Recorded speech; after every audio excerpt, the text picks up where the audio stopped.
All new this morning, about 3.5 hours away from the valley in the far southeastern corner of Arizona. It's a place where visitors often say being there feels sort of like stepping onto another planet. Chiricahua National Monument. It's a wonderland of rock, so to speak, and it may soon get a new title. And our meteorologist Jorge Torres recently traveled to Chiricahua to hear from the people who are most connected to this land, Jorge. Yeah, guys, for more than 100 years, Chiricahua has been protected as a national monument. Now there's a possibility it could become something more, a national park. But as I found out in Cochise County, that idea comes with both excitement and a little bit of hesitation. The road into Chiricahua winds through miles of quiet ranch land with sprinkles of wildlife along the way. And then, without warning, the earth rises.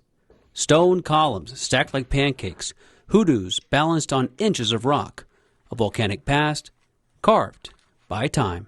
Look at this. I mean, you can feel it. You can see it. Jim Powers has been coming here for years. I mean, this place is just magical. When you look at the formations and stuff, how they were formed, it's very peaceful. He, like many others, hiked the Echo Canyon Trail, listening to the peace and to the quiet that Chiricahua offers. But is that quiet now on borrowed time? What I am concerned with is just the overuse of people. That question is now at the center of a new push in Washington. Arizona Senators Mark Kelly and Ruben Gallego, along with Congressman Juan Ciscomani, have introduced legislation to redesignate this monument, established in 1924 as Chiricahua National Park. If approved, it will become Arizona's fourth national, joining the Grand Canyon, Petrified Forest, and Saguaro. Supporters say the change would bring more funding, more staff, and more long-term protection. But national park status often brings something else: attention and crowds.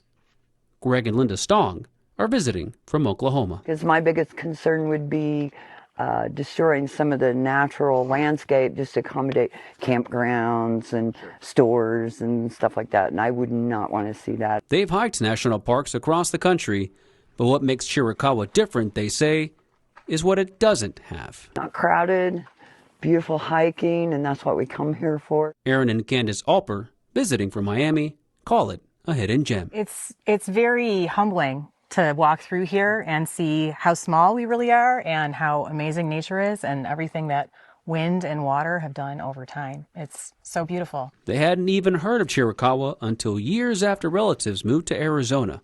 National park status could change that. If there's more benefits to it, then I'm all for it. If it does mean more protection, then sure, why not? About 35 miles north in the small city of Wilcox, Mayor Greg Hancock sees opportunity. Tourism already fuels the community, including wine country and birding season.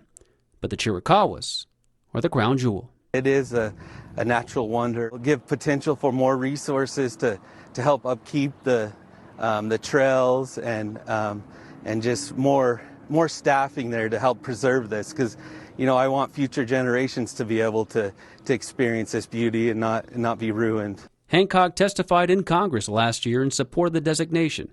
He says communities that have made the switch from monument to park have seen about a 20% increase in visitation.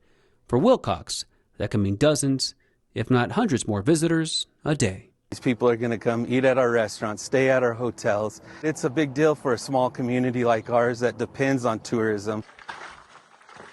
Still, even he acknowledges the balance. More people, more infrastructure, more pressure on a fragile landscape. But here, among the hoodoos and history, the debate is as layered as the rock itself. I kind of like it the way it is, but I'm an old guy, right? We like things like that.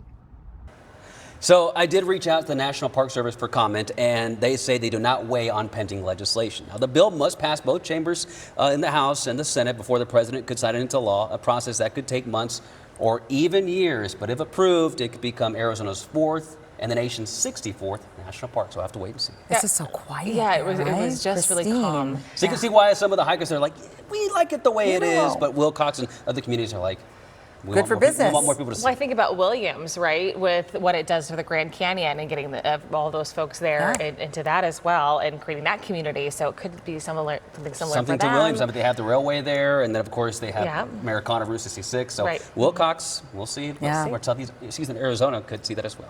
Love that town too.